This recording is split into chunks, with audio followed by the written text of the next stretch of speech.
afternoon, ladies. Good afternoon, ladies and gentlemen. Dito dito ay Burnham Park, Baguio City. And despite ito'y kinaawan na ito'y may sa kadagiti famous attraction nga ijay boating area. Yan. Ongoing kay rehabilitation dito ay boating area.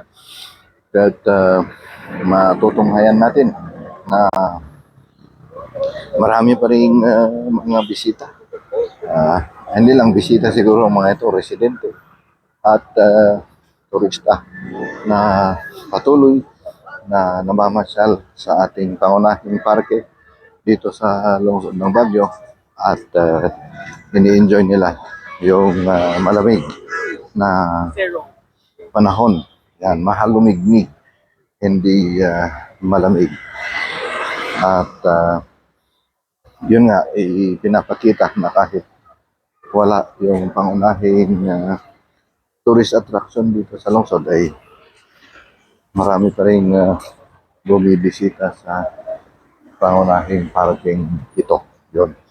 So, nandito tayo sa may Lake Drive. Ito ang tinatawag na Lake Drive kasi ito ay yung malapit dito sa may Burnham Lake.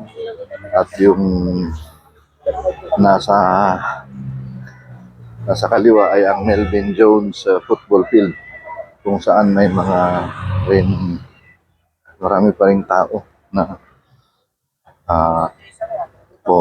nagsasagawa ng kanilang mga recreation activities. Yun, at ngayon ay parang nagbabadyang uulan. Yeah. Kasi medyo patak-patak ang ambon dito sa Burnham Lake. At ay medyo lumalakas na po mga kaibigan. At sige, tingnan natin kung anong mangyayari.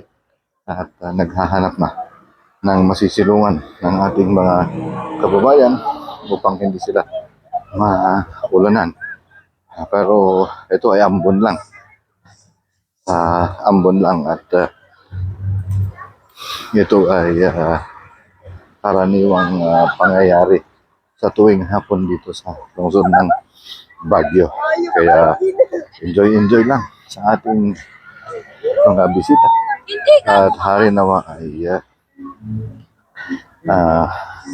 maipababalitan nyo sa inyong mga kaibigan na maganda pa rin bisitahin ang Burnham Park kahit wala na yung kinagigiliwan yung boating activity.